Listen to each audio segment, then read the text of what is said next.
शुमाली वजीरिस्तान के इलाके इसोड़ी में फितनौल खवारिज का छोड़ा हुआ बारूदी मवाद फटने से मदरसे में धमाका, 2 मासूम बच्चे शहीद और 8 जख्मी।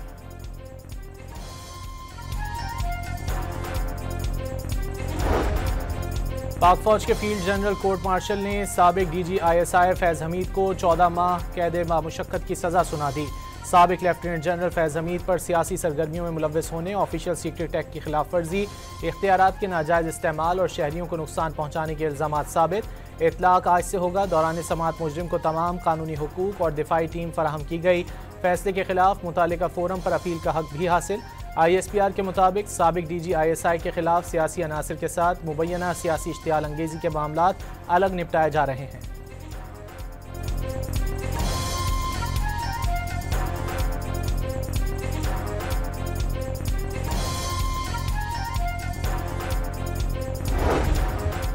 वफाकी वज़ीर इत्तलात अताउल्लाह तारर ने फैज़ हमीद को PTI का सियासी मुशीर करार दे दिया। साबिक DG ISI पर साजिशों और मुल्क में इंतशार फैलाने का इल्ज़ाम।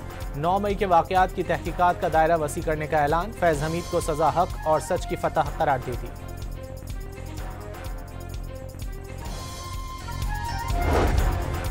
सेनेटर फैसल गौडा ने फैज़ हमीद को सज़ा को शुरुआत करार दे दिया। कहा PTI के लोगों को भी कानून के कटहरे में लाकर ऐसी ही सज़ाएं होंगी। सहूलतकारों को भी नहीं बख्शा जाएगा। सज़ा और जज़ा की रिवायत का सारा क्रेडिट फील्ड मार्शल को जाता है।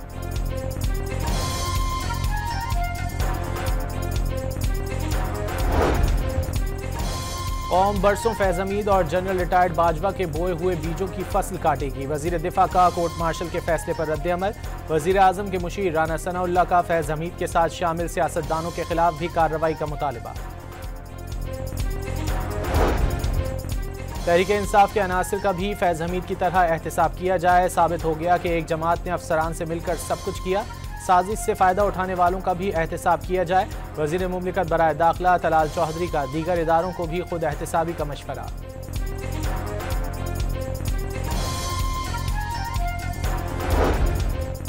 गवर्नर खैबर पख्तूनख्वा ने फैज़ हमीद को सज़ा मुल्की सियासत के लिए अच्छी खबर करार दे दी। बानी PTI भी कोई आसमान से नहीं उतरे कि उन्हें सज़ा ना हो। फैसल करीम कुंडी का बानी PTI को अडियाला से दूसरी जेल मुंतकिल करने का मुतालिबा।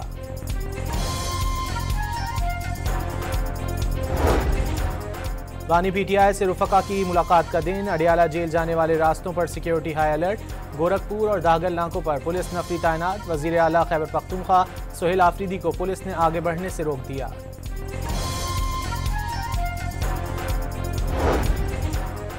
PTI फौज के सरबराह पर तनकीद करके अपने लिए खुद मुश्किलात बढ़ा रही है। पीपल्स पार्टी के रहनुमा कमर जमान कायरा की पंजाब के बल्दियाती निज़ाम पर कड़ी तनकीद।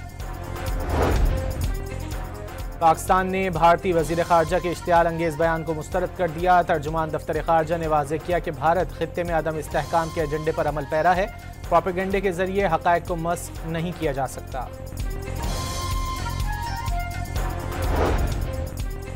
बांग्लादेश ने भारत के बगैर पाकिस्तान के साथ इलाकाई इत्तेहाद बनाने का इंदिया दे दिया। बांग्लादेशी मुशीर ख़ारजा के मुताबिक ढाका भारत के बगैर किसी भी इलाकाई इत्तेहाद में पाकिस्तान के साथ शामिल हो सकता है।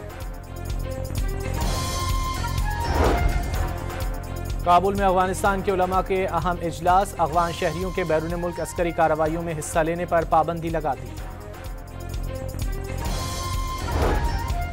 वज़ीर ख़जाना मोहम्मद औरंगज़ेब ने रेकोडेक मंसूबा पाकिस्तान के लिए गेम चेंजर करार दे दिया। मंसूबा 2028 में बरामदात में 10% इजाफा करेगा।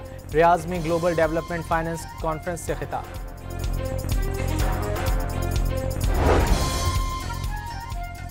उकाड़ा में ज़मीन के तनाज़े पर खातून के कत्ल का मरकजी मुलजिम 2 साल बाद गिरफ्तार। मुलजिम को लाहौर के इलाके कहना से गिरफ्तार किया गया। कराची में सिंध कल्चर डे पर हंगामे और तोड़फोड़ का केस। सिटी कोर्ट ने 12 मुलजिमान की जमानत मंजूर कर ली। कराची के इलाके पापोश नगर में फ्लैट से नौजवान की लाश मिली। शहरी ने गोली मारकर खुदकुशी की। पुलिस की इब्तिदाई तफ्तीश। कराची में पहली बार गाड़ियों के चालान के लिए ड्रोन्स का इस्तेमाल। नो पार्किंग और डबल पार्किंग पर खड़ी गाड़ियों के चालान शुरू हो गए। और सिंध के तमाम स्कूलों में 22 से 31 दिसंबर तक मौसम सरमा की छुट्टियों का ऐलान। तातीलात के दौरान बोर्ड के ज़िमनी इम्तिहानात शेड्यूल के मुताबिक जारी रहेंगे।